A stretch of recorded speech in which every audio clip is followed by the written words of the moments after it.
विचारमा जति महान छौ व्यवहारमा त्योभन्दा बढी महान बन भन्ने शेक्सपियरको भनाइ यस बेला मलाई सम्झना भइरहेको छ। तपाईँहरू खास गरी विविध पक्षमा कलम चलाउनुहुन्छ। अहिले मैले भन्दाखेरि सङ्घीय संसदका गतिविधिहरूका बारेमा सङ्घीय संसदको लाई प्रभावकारी बनाउने, अझ भनौँ जीवन्त, जनमुखी, गतिशील, चलायमान बनाउने कुरामा आफ्नो कलम देखाइरहनु भएको छ। यो सन्दर्भमा कागती र खरानीको प्राकृतिक शक्तियुक्त ध्वनि हर्बल साबुन जिद्दी दाग हटाई भाडा चम्काउँछ अझ टिलिक्क। सबैभन्दा मुख्य कुरा लोकतन्त्र। लोकतन्त्र भन्ने कुरा हामीले प्रवचनमा धेरै सुनेका छौँ, भाषणमा धेरै सुनेका छौँ, मन्तव्यमा धेरै सुनेका छौँ। तर यो प्रवचन र मन्तव्य र सैद्धान्तिक विषय मात्रै नभइकन यो चाहिँ जीवन पद्धति हो। यो हाम्रो एउटा दैनिक जीवनमा व्यवहार गर्ने कुरा पनि हो।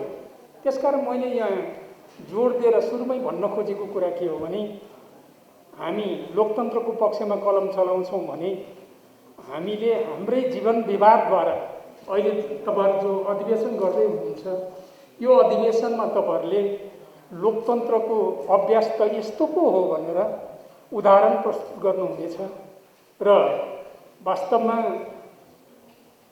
हामीलाई गर्व लाग्छ। नेपालमा तपाई हेर्दै जानुभयो भने हाम्रो आफ्नै मौलिकता छ, आफ्नै विशेषता छ। अन्तिममा गएर नेपालीहरुमा यो अतिलाई अस्वीकार गर्ने एउटा चाहिँ महान विशेषता छ, त्यो मौलिकता छ।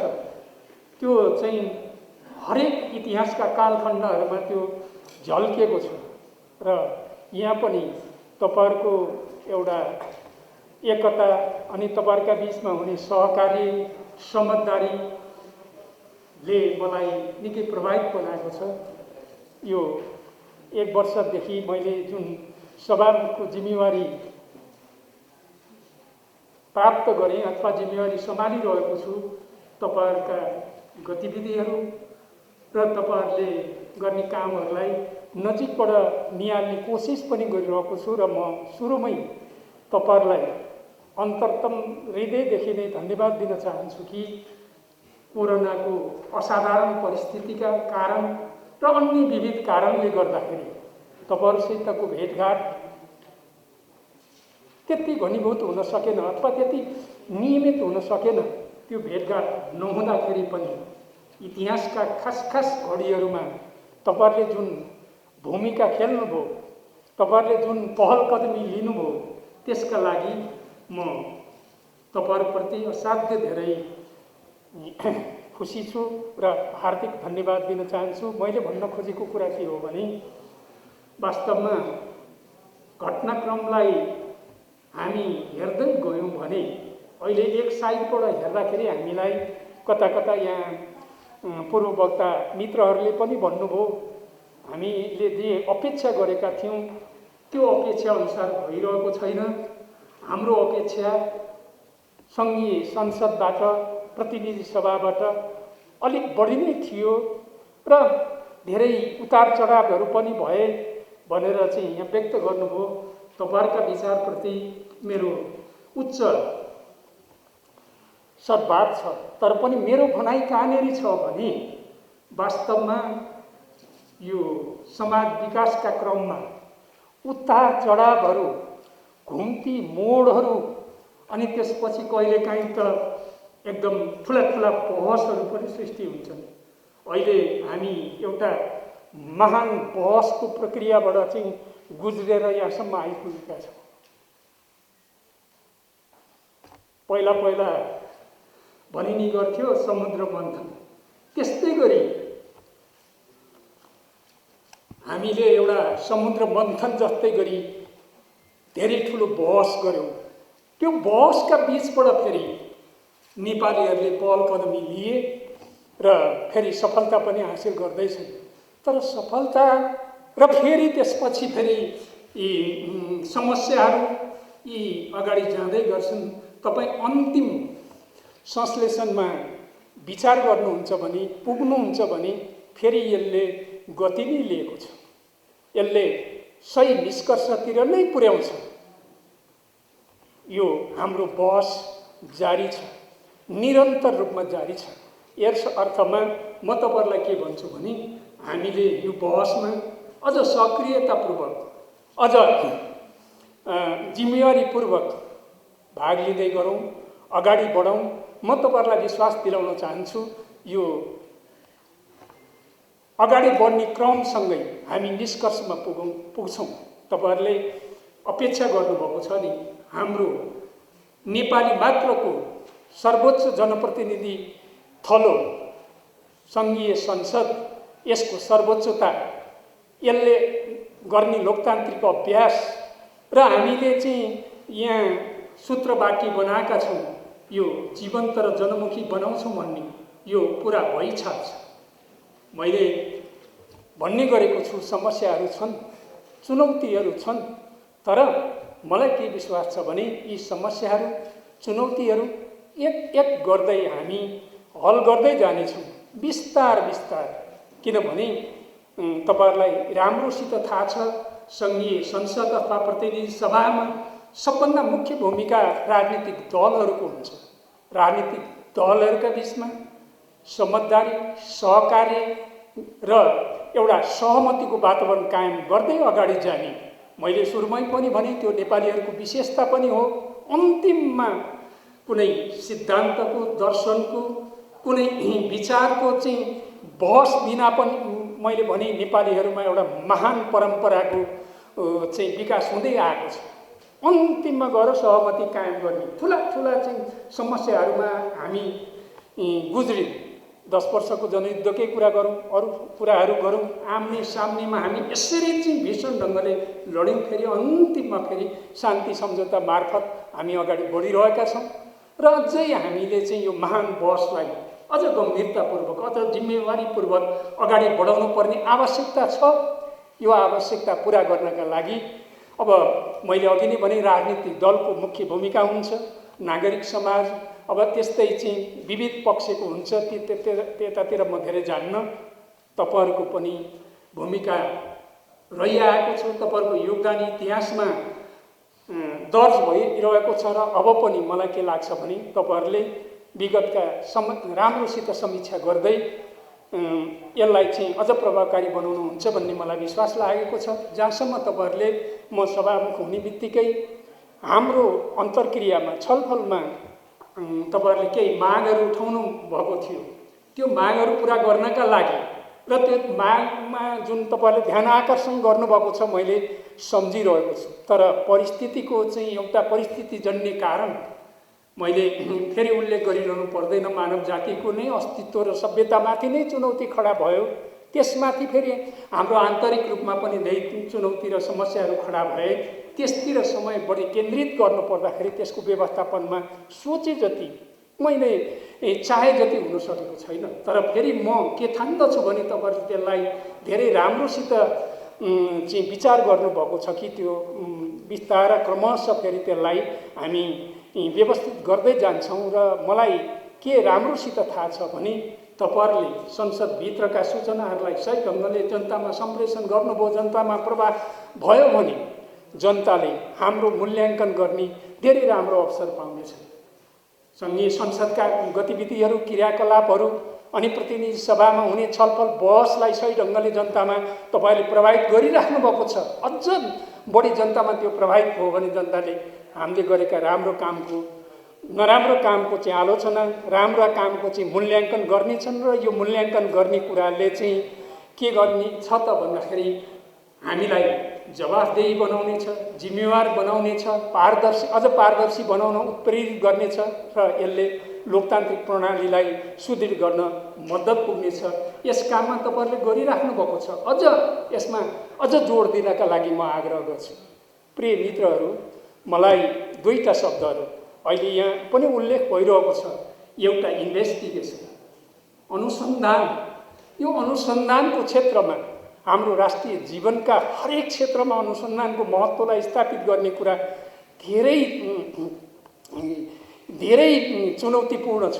वास्तवमा अनुसन्धान अहिले त भन्नुहुन्छ भने यो डिजिटल क्रान्तिले चाहिँ एउटा उथलपुथल ल्याइरहेको छ। मैले भनिरहनु पर्दैन कि तपाईँहरूलाई धेरै राम्रोसित थाहा छ कि आर्टिफिसियल इन्टेलिजेन्सले ल्याएका चुनौतीहरू, हामीले जलवायु परिवर्तन अनि त्यसपछि आणविक युद्धका बारेमा र यो चाहिँ विज्ञान र प्रविधिका बारेमा त धेरै छलफल गऱ्यौँ, तर यो आर्टिफिसियल इन्टेलिजेन्सले ल्याउने यसका चुनौतीहरूको बारेमा हामीले कमै छलफल गरेका छौँ। हामी हेर्दै गयौँ भने, यसभित्र हामी पस्दै गयौँ भने 10औं करोड मान्छेहरू चाहिँ अब बेकार हुने स्थितिमा छ। हामीले रातारात त्यो व्यवस्थापन गर्न सक्दैनौँ। त्यतातिर हामी सजग हुन सकेनौँ भने, हामीले त्यसमा छलफल चलाएर चाहिँ एउटा निष्कर्षमा पुग्न सकेनौँ भने भयानक ठुलो समस्यामा हामी पर्नेछौँ। हकिन्स जो भर्खरै केही समय अगाडि चाहिँ दिवंगत हुनुभएको छ, मानव जातिले आफ्नो बानी व्यवहारमा सुधार नल्याउने हो भने अबको 1000 वर्षमा पृथ्वीको हालत के हुन्छ भनेर उहाँले हामीलाई चाहिँ एउटा खबरदारी गरेर जानुभएको छ। त्यसै गरी युवल हरारीले हामीलाई चाहिँ बार बार चुनौती दिइराख्नु भएको छ। उहाँ एउटा भविष्यवेत्ता पनि हो, दार्शनिक पनि हो, इतिहासकार पनि हो। उहाँले त्यो कुरातिर चाहिँ हामीलाई चाहिँ खबरदारी गरिराख्नु भएको छ। र मैले भन्न खोजेको यहाँ कुरा के हो भने, सङ्केत गर्न खोजेको तपाईँहरूको ज्ञानको आयतनमाथि मलाई पुरा भरोसा छ। अलि दृष्टिकोणको सवालमा अलिकति मैले छलफल चलाउन खोजेको मात्रै हो।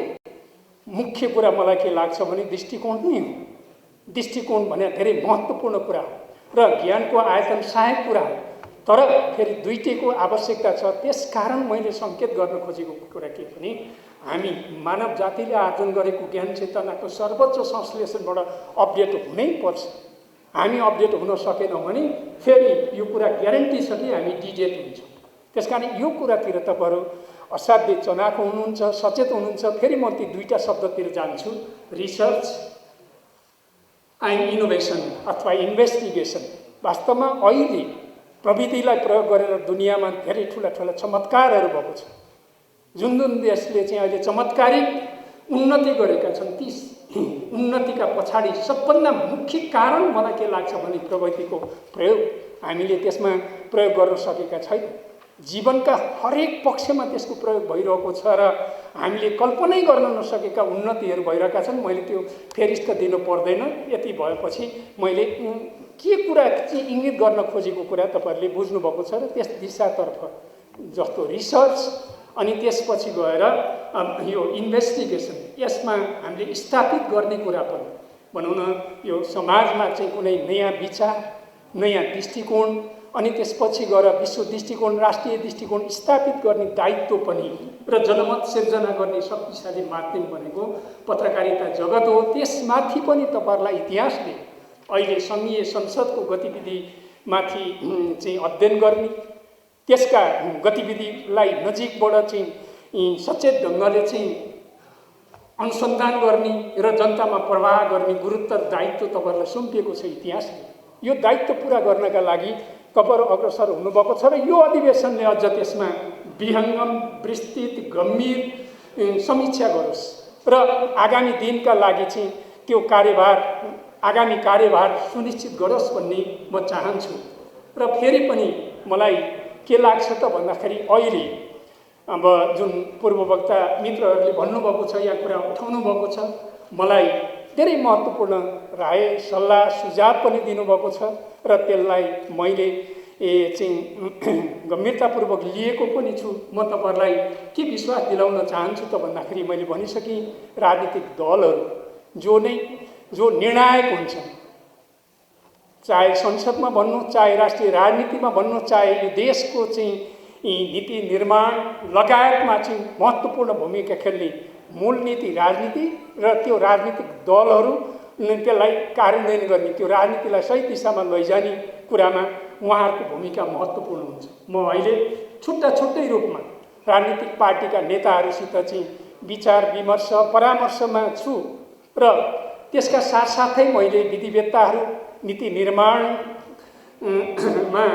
लाग्नेहरू, त्यसै गरी संविधानविदहरू, कानुनविदहरूसित मैले सके जति विहङ्गम, विस्तृत र एउटा चाहिँ योजनाबद्ध रूपमा छलफल बहस गरिरहेको छु र केन्द्रमा मैले राजनीतिक पार्टीका नेताहरूसित चाहिँ विचार विमर्श परामर्श गरिरहेको छु। अब सामूहिक रूपमा राजनीतिक दलका नेताहरूसित चाहिँ बसेर छलफल गरेर अहिले जे तपाईँहरूले सुझाव दिनुभएको छ र मैले जो सूत्रवाक्य बनाएको छु, सङ्घीय संसदलाई जीवन्त र जनमुखी बनाउने, चलायमान बनाउने, गतिशील बनाउने र सबै राष्ट्रका गतिविधिहरू जनताको यो सर्वोच्च जनप्रतिनिधि थलोमा चाहिँ केन्द्रित गर्ने सबै निकास यहाँबाट खोज्नुपर्छ। हामीले सडकमा पनि बहस गऱ्यौँ, त्यत्तिकै ठुला बहस गऱ्यौँ। त्यसलाई फर्केर हेर्दाखेरि मलाई त के लागेको छ भने पुस 5 गतेदेखि फागुनको 11 गतेसम्मका सबै कुराहरू चाहिँ संसारको सर्वोत्कृष्ट विश्वविद्यालय जस्तो लागेको छ। हामी सिक्नमा कति सिपालु हुन्छौँ, हामी कति सिक्न सक्छौँ। यो सिक्न सक्छौँ भने हामीमा सिक्ने क्षमता छ भने यो ब्रह्माण्ड नै सबै पुस्तक, यो ब्रह्माण्ड नै सबै ग्रन्थ हो। र हामीले फेरि पनि म तपाईँहरूलाई त्यो रिल एकपल्ट घुमाइदिन चाहन्छु कि पुस 5देखि फागुन 11 गतेसम्मका ती हाम्रा सारा यो राष्ट्रमा भयो चाहिँ गतिविधिहरू, बहसहरू वास्तवमा सबै यो नेपाली मात्रले चाहिँ यो बहसमा भाग लियो। यो सामान्य कुरा छैन, यो बहसमा भाग लियो र हामी गर्व गर्छौँ। त्यो कुरा उल्लेख गर्दा संसद भन्ने त्यस्तो थलो हो जहाँ राष्ट्रियताको सवालमा संविधान संशोधन गर्दाखेरि, हामीले नक्सा पास गर्दाखेरि कत्रो अद्भुत एकता प्रदर्शित भएर अहिले पनि ठुला समस्याहरू आउँदाखेरि नेपाली मात्रको एकताले ती समस्या समाधान हुँदै गएका छन्। फेरि समस्या आउँछ, समाधान हुँदै गर्छ। अन्तिममा नेपालीहरू आफ्नो समस्या समाधान गर्नका लागि सक्षम छन् भन्ने कुरा बारबार प्रमाणित गर्दै हामी अगाडि बढेका छौँ। त्यसकारण अहिले जो चाहिँ अलिकति अपेक्षाकृत ढङ्गले संसदले चाहिँ सिङ्गो राष्ट्रको जनताको अपेक्षा पुरा गर्ने काममा चाहिँ प्रभावकारी भूमिका खेल्न सकेको छैन कि भन्ने खालको, अथवा त्यसमा चाहिँ अलिकति चाहिँ सभामुखले पनि पहल कदमी भूमिका बढाउनुपर्छ भन्ने सुझाव भित्र बाहिर यहाँ सबैतिरबाट तपाईँहरूले उठाउनु भएको छ। त्यसलाई म उच्च सम्मान गर्छु र तपाईँहरूसितै मिलेर त्यो भूमिकालाई चाहिँ अझ प्रभावकारी, अझ चाहिँ गतिशील बनाउनका लागि मैले भगीरथ प्रयत्न गर्नेछु। किनभने मलाई इतिहासले यति बेर राज्यका 3टा अङ्गमध्ये न्यायपालिका, कार्यपालिका र व्यवस्थापिकाको जिम्मा दिएको छ। यो जिम्मालाई मैले निष्ठापूर्वक, इमान्दारितापूर्वक पुरा गर्नुपर्छ भन्ने मलाई थाहा छ र मलाई यो कुरा पनि राम्रोसित थाहा छ कि मेरा 3टा भूमिकाहरू हुनेछ। एउटा, पुरै नेपालीमा त्यसको चाहिँ अर्थ बुझाउन मलाई गाह्रो हुन्छ। इन्डिपेन्डेन्ट, न्युट्रालिटी, फेयरनेस, यी 3टा भूमिकालाई मैले देश र जनताको अधिकतम हितलाई केन्द्रबिन्दुमा राखेर, त्यसलाई केन्द्रबिन्दुमा राखेर चाहिँ परिस्थिति र आवश्यकता अनुसार प्रयोग गर्नेछु। फेयरनेस, इन्डिपेन्डेन्ट र न्युट्रालिटी, र मलाई के थाहा छ भने निष्पक्षता, तटस्थतामा र फेरि अन्तिममा मैले मेरो विवेक र चेतनाले जे निर्देशित गर्छ त्यो मेरो विवेक र चेतनाले निर्देशित गरे अनुसार नै मैले निर्णय लिनेछु। सही या गलत मैले कति भूमिका खेल्ने भोलि इतिहासले मूल्याङ्कन गर्नेछ। दर्शनका विद्यार्थीहरूले चाहिँ अध्ययन गर्नेछन्। तर आज म तपाईँहरूलाई पुरै इमान्दारितापूर्वक, निष्ठापूर्वक के प्रतिबद्धता व्यक्त गर्छु भने मैले जे निर्णय गर्छु, मेरो ब्रह्मले देख्छ, मेरो विवेक र चेतनाले मलाई जे निर्देशित गर्छ त्यही अनुसार मैले निर्णय लिनेछु र त्यही अनुसार अगाडि बढ्नेछु। कुरामा मेरो यो सङ्घीय संसदलाई जीवन्त जनमुखी बनाउने कुरामा मैले देश र जनताको अधिकतम हितलाई चाहिँ केन्द्रमा राखेर गर्ने सबै गतिविधिमा, क्रियाकलापमा अनि संविधानवाद, यो चाहिँ भनौँ न जनप्रतिनिधि थलोको सर्वोच्चतालाई कायम राख्ने कुरामा, यसको ओज र गरिमालाई चाहिँ अझ बढी उजागर गर्ने कुरामा तपाईँहरूको सदैव सहयोग भइरहेछ। म विश्वास गर्छु अब पनि सहयोग हुनेछ। म के ठान्दछु भने वास्तवमा जनप्रतिनिधि भनेको जनताका लागि सबैभन्दा नजिकको मान्छे हो। किनभने उसले आफ्नो जीवनको सबैभन्दा मूल्यवान कुरा भनेको के हो भने भोट दिनु। भोट भने सामान्य कुरा, एउटा टिकट मात्रै होइन, त्यो चाहिँ धेरै महान कुरा हो। मेरो सम्पूर्ण विश्वास तपाईँमाथि छ। आफ्नै जीवन सङ्गिनी भन्दा पनि चाहिँ आफ्नै परिवारभन्दा पनि तिमीमाथि सबभन्दा ठुलो भरोसा छ भनेर चाहिँ हामीलाई जनताले भोट दिएका छन्। त्यसकारण जनताका आवाजहरू सदनमा घन्काउनु, जनताका आवाजहरूलाई प्राथमिकता दिनु, जनताका दुःख पीर मर्काहरूलाई चाहिँ प्राथमिकता दिनु हाम्रो कर्तव्य हुन आउँछ। मैले सधैँभरि सामान्य रूपमा त जनताले चाहिँ आफ्नो गरी खाएकै छन्, हलो कोदालो कुटो कोदालो गरी खाएकै छन्। दिन महिने चाहिँ उहाँहरूलाई सहयोग गर्न सक्दिनँ। जब जनता भयानक ठुलो समस्यामा पर्छन्, प्राकृतिक प्रकोपमा पर्छन्, भूकम्प जस्ता बाढी पहिरा जस्ता कुरा आउँछन्, त्यति बेला हामी जनताका लागि कसम खाएर प्रतिबद्धता गरेर आएको हुनाले हाम्रो ज्यान पनि प्रभाव रहँदैन। हाम्रो ज्यान मामुली कुरा हो कि जनताको त्यो हित, अधिकतम हितका लागि हामीले समर्पित हुनैपर्छ। अझ मैले यसो भनिरहँदाखेरि मेरो व्यक्तिगत कुरा होइन, एउटा निर्वाचन क्षेत्रको कुरा होइन, एउटा जिल्लाको कुरा होइन, सिङ्गो राष्ट्रको ओज र गरिमा अगाडि बढाउने कुरा मलाई इतिहासले जिम्मा दिएको छ। त्यो जिम्मा पुरा गर्नका लागि तपाईँहरूको साथ र सहयोगको मलाई म अपेक्षा गर्छु र त्यो अनुसार भइरहेको छ। मैले सुरुमै पनि भने तपाईँहरूसित मैले चाहिँ बाक्लो भेटघाट गर्न नपाए पनि, घनीभूत भेटघाट नभए पनि परिस्थितिजनित कारणले तपाईँहरूले चाहिँ आफ्नै विवेकले चाहिँ जुन पहल कदमी लिनुभएको छ, त्यो पहल कदमीको लागि तपाईँहरूको सोचबुझका लागि म फेरि पनि धन्यवाद दिँदै र अब मैले चाहिँ अब धेरै समय तपाईँहरूको नलिउँ, किनभने यहाँ उद्घोषक मित्रले नै सुरुमै भन्नुभएको थियो हामी संक्षिप्त रूपमा चाहिँ यो कार्यक्रम गर्दैछौँ भनेर। तपाईँहरूलाई फेरि यो स्वस्थ प्रतिस्पर्धामा जानका लागि चाहिँ अलिकति चाहिँ बढी चाहिँ हतारो, अर्थात् हतारो भन्दा पनि अलिकति त्यतातिर चाँडै चाहिँ सामेल हौँ भन्ने लागेको छ। त्यसकारण म के भन्छु त भने फेरि भन्छन् नि हाइटेकको जमाना, अब चाहिँ भनौँ न छोटो छरितो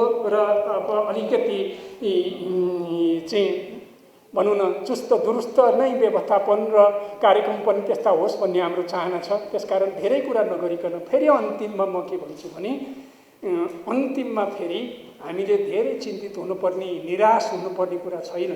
किनभने यो चाहिँ समस्याहरू आउँछन्, निकै ठुला ठुला समस्याहरू पनि आउँछन्, चुनौती पनि आउँछन्। यो बहस वाद विवाद संवाद हुँदै फेरि अन्तिम निष्कर्षमा ठिक हुन्छ, फरकै छैन। मुख्य कुरा बहस हो।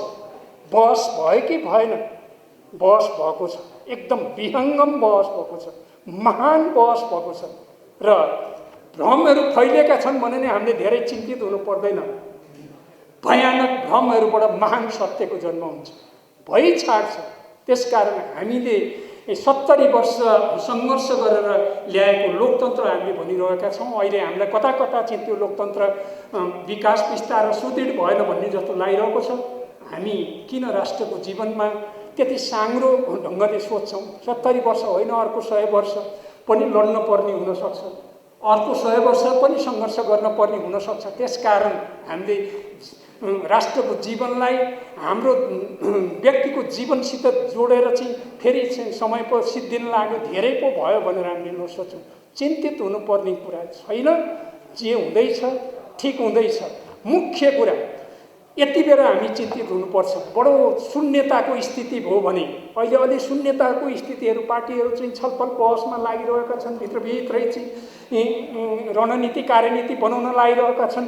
फेरि यो चाहिँ यसले सतहमै गति लिनेछ र यो अगाडि जानेछ। त्यसकारण बहस भएकै छ, बहसबाट एउटा चाहिँ सत्यको अन्वेषण हुनेछ र सत्य स्थापित हुनेछ। यो स्थापित गर्ने काममा तपाईँहरूको महत्त्वपूर्ण योगदान हुनेछ र यो स्थापित गर्ने काममा तपाईँहरूले सफलता प्राप्त गर्ने हुनेछ। सही नीति र नेतृत्व छनौट गर्नका लागि यो अधिवेशन सफल होस्, यही शुभकामना व्यक्त गर्दै तपाईहरुलाई विगतमा नेतृत्व लिने मित्रहरूलाई तपाईहरुको चाहिँ उल्लेखनीय योगदानप्रति धन्यवाद दिँदै आगामी दिनमा चाहिँ आउने नेतृत्वलाई अग्रिम शुभकामना दिँदै मेरो